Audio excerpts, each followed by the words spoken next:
અમદાવાદમાં આડેધડ પાર્કિંગને ક્યારે લાગશે બ્રેક? ટ્રાફિક સમસ્યા મામલે હાઈકોર્ટનો અનાદર. ટ્રાફિક પોલીસને ન્યૂઝ ફોર ઇન્ડિયાની ટીમે જાણકારી આપી. રસ્તા પર આડેધડ પાર્કિંગ કરનારાઓ પર કાર્યવાહી ક્યારે?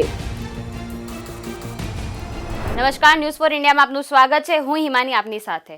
હાઈવે પર ટ્રાફિકની સમસ્યા ન સર્જાય તે માટે સર્વિસ રોડ બનાવવામાં આવે છે, પરંતુ હાલમાં સ્થિતિ એવી સર્જાઈ છે કે આ જ સર્વિસ રોડ પર ઠેર ઠેર ગેરકાયદેસર પાર્કિંગ કરી દેવામાં આવે છે, જેના કારણે વાહન ચાલકોને ભારે હાલાકીનો સામનો પણ કરવો પડે છે. તો સ્માર્ટ સિટી અમદાવાદમાં ટ્રાફિકની સમસ્યા ભારે અને વિકરાળ બની છે. ટ્રાફિકની સમસ્યાના ઉકેલ મામલે હાઈકોર્ટ દ્વારા અનેકવાર ટકોર કરવા છતાં તેના નિયમોનું પાલન થતું નથી અને શહેરમાં ઠેર ઠેર ટ્રાફિક જોવા મળે છે. ટ્રાફિક નિયમન અને કાયદાનું પાલન કરાવતી પોલીસ એટલે ટ્રાફિક વિભાગ, અને સૌ કોઈ અમદાવાદ શહેર ટ્રાફિક વિભાગની કામગીરીથી વાકેફ છે.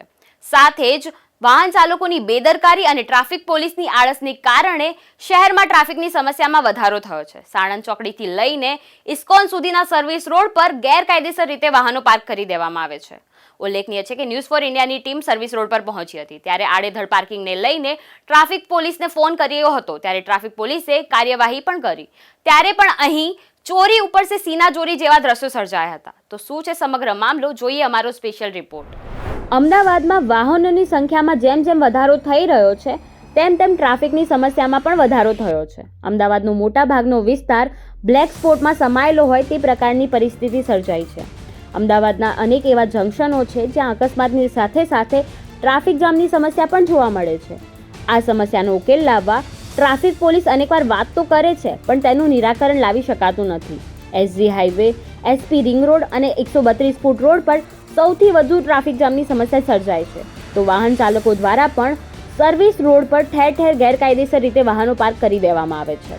સાણંદ ચોકડીથી લઈને ઇસ્કોન સુધીના સર્વિસ રોડ પર ગેરકાયદેસર રીતે વાહનો પાર્ક કરેલા જોવા મળે છે, જેના કારણે ટ્રાફિક જામ અને સાથે સાથે અકસ્માતની ઘટના પણ સર્જાય છે. એસજી હાઈવેના કેટલાક જંકશનો પર તો સ્થિતિ વકરેલી છે. ટ્રાફિક પોલીસની આળસ અને વાહન ચાલકો સહિત તંત્રની બેદરકારીના કારણે આ સમસ્યામાંથી છુટકારો નથી મળતો. અણઘડ આયોજનના કારણે શહેરમાં ટ્રાફિકની સમસ્યા દિવસે ને દિવસે વકરી રહી છે. ઉલ્લેખનીય છે કે ટ્રાફિકના મુદ્દે અવારનવાર ચર્ચા વિચારણાઓ કરવામાં આવે છે, પરંતુ નક્કર રીતે કોઈ પગલાં નથી લેવામાં આવતા. બાઇક ચાલકો ગમે ત્યાં વાહન પાર્કિંગ કરી દે તો તેમને દંડ ફટકારવામાં આવે છે, પરંતુ જ્યારે કાર ચાલકો ગમે ત્યાં કાર પાર્કિંગ કરી દે છે તો તેમની સામે કોઈ પગલાં લેવામાં નથી આવતા, અને સૌથી વધુ કાર પાર્કિંગના કારણે જ ટ્રાફિકની સમસ્યા ઉદ્ભવે છે. તો આ જ મામલે ન્યૂઝ ફોર ઇન્ડિયાની ટીમ સર્વિસ રોડ પર પહોંચી હતી અને આડેધડ પાર્કિંગને લઈને ટ્રાફિક પોલીસને ફોન કર્યો હતો. ત્યારે થોડી વારમાં ટ્રાફિક પોલીસ ઘટના સ્થળ પર આવી હતી અને ટ્રાફિક પોલીસે વાહન ચાલકોને મેમો પણ ફટકાર્યા હતા, જેને લઈને વેપારીઓએ ન્યૂઝ ફોર ઇન્ડિયાની ટીમ સાથે ખરાબ વર્તન કર્યું હતું અને પાર્કિંગની જે જગ્યા તેઓએ તંત્ર પાસેથી માંગવી જોઈએ એની જગ્યાએ વેપારીઓએ મીડિયા પાસેથી પાર્કિંગની જગ્યા માંગી હતી. તો બીજી તરફ ટ્રાફિક પોલીસે વાહન ચાલકોને મેમો પકડાવીને સંતોષ માની લીધો હોય તેવું સાફ જોવા મળ્યું હતું. હવે સવાલ એ ઉઠે છે કે કોમર્શિયલ બિલ્ડિંગમાં શું પાર્કિંગની વ્યવસ્થા નથી? અને જો પાર્કિંગની વ્યવસ્થા છે તો વાહન ચાલકો ત્યાં વાહન પાર્ક કેમ નથી કરતા? અને જો પાર્કિંગ વ્યવસ્થા જ નથી તો આ મામલે તંત્ર અને ટ્રાફિક પોલીસે કોઈ કાયદેસરની કાર્યવાહી કેમ નથી કરી? હાઈકોર્ટનો હુકમ હોવા છતાં આ લોકો રોડ ઉપર ગાડીઓ પાર્કિંગ કરી દેતા હોય છે. અને અત્યારે જોઈ શકો છો આ ગાડી આ બહાર જઈ રહી છે, જ્યારે 100 નંબર અમે કર્યો અને એ ગાડી આવી ટોઈંગની, અને ત્યારે બધાને મેમો આપવાનો ચાલુ કર્યા છે. અત્યારે આપ જોઈ શકો છો પોલીસના કર્મચારીઓ તેમને મહેમાનો ઇશારો પણ કરી રહ્યા છે, છતાં એ ભાઈ ગાડી હટાવી રહ્યા છે. અને એક આગળ એક કેમેરામેનને અનુરોધ કરી પેલી ગાડી ગઈ એને બી કેમેરો ઝૂમ કરીને નંબર પ્લેટ બતાવે. અને પોલીસના કર્મચારી દ્વારા એમ કહેવામાં આવી રહ્યું છે કે મેમો હાલ બની ગયો છે, પણ આ રોજનું આમનું થયું છે. શોપો અહીંયા લઈ લઈને મોટી મોટી દુકાનો બેઠા છે, મોટી ઓફિસો, મોટા ગોડાઉનો, પણ એક ગાડી પાર્કિંગ કરવાની એમની પાસે જગ્યા નથી ને રોડ પર લોકોને હેરાન પરેશાન કરવા માટે રોડ પર ગાડીઓ પાર્કિંગ કરી દેવામાં આવતી હોય છે.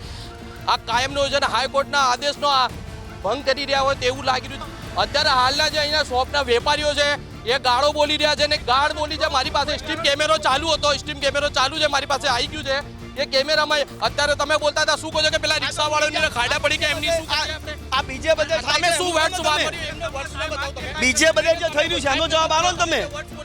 કેમેરાની સામે તમને એમ નહીં અમને આપણે દબાવશો નહીં તમે.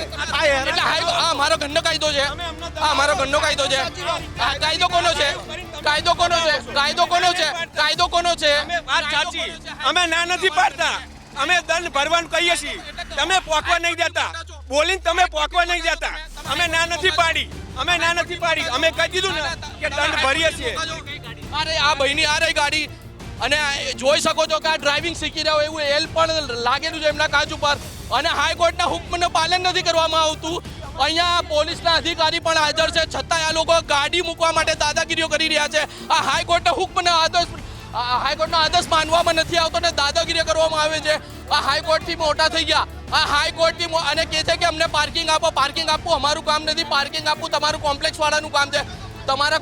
તમારા કોમ્પ્લેક્સનું પાર્કિંગ છે, તમારા કોમ્પ્લેક્સની સમસ્યા છે પાર્કિંગનું. આ કોમ્પ્લેક્સમાં કોઈ પણ જાતનું પાર્કિંગ નથી. મોટા મોટા ગોડાઉનો, શોપ છે, ઓફિસો છે, પણ આ અહીંયા કોઈ જાતનું પાર્કિંગ આપવામાં નથી આવ્યું. આ પાર્કિંગ મીડિયાવાળા પાસે માંગી રહ્યા છે.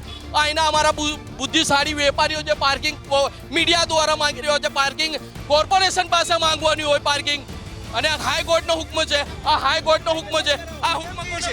રોડ પર ગાડી પાર્ક ના કરવી, ના જ કરાય, પરમેનન્ટ બંધ કરાવી દો. પાર્કિંગ માંગવું, અને પાર્કિંગ કોનો કાયદો છે? પાર્કિંગ કોને આપવું જોઈએ તમને? હું શું પરમેનન્ટ બંધ કરો. પાર્કિંગ તમને કોને આપવું? અરે એમને કહી દો, સાંભળી લો પહેલા. પાર્કિંગ અમારી પાસે મને સાંભળો પહેલા. પાર્કિંગ અમારી પાસે પરમેનન્ટ બંધ કરો, અને 4 દિવસ માટે બંધ ના કરશો. 4 દિવસ માટે બંધ ના કરો, પરમેનન્ટ બંધ કરો બધું. આ ગાડી કોઈ દિવસ ના થવું જોઈએ. આ ગાડી કોની છે? આ ગાડી મારી શોપ અંદર છે. આ ગાડી કોની છે? મારી છે. અમારી છે. પાર્કિંગ કોને ના કરવાનું હોય? અમારે ના કરવાનું, અમારે ના આ કરવાનું. પાર્કિંગ કોણ નહીં કરે? ભાઈ એ પરમેનન્ટ બંધ કરો. એ કોને કરવાનું? અમારે કે તમારે? આ બધું પરમેનન્ટ નિયમ લગાવો બધા માટે. અને આ લોકો એવું કહી રહ્યા છે કે અમને અમારી પાસે પાર્કિંગ માંગે છે. જો કે કોમ્પ્લેક્સ આમનું છે, બિલ્ડરને પાર્કિંગની સુવિધા આપવી જોઈએ. આ કાયદો છે, અને હાઈકોર્ટમાં હુકમ છે. ત્યારે અમારો ઘરનો કાયદો નથી, અમારો ઘરનો હુકમ નથી. આ હાઈકોર્ટનો હુકમ છે કે રોડ ઉપર ગાડીઓ પાર્ક ના કરવી જોઈએ. આગળ અહીંયા ગ્રામ્ય એસપી ઓફિસ પણ છે, છતાંય આ લોકોને કોઈની પરવા નથી, કોઈની બીક નથી, અને રોડ ઉપર આડેધડ ગાડીઓ પાર્કિંગ કરી દેવામાં આવે છે. કેમેરામેન રજમીન સાથે શરીફ ગાજી, ન્યૂઝ 4 ઇન્ડિયા, અમદાવાદ.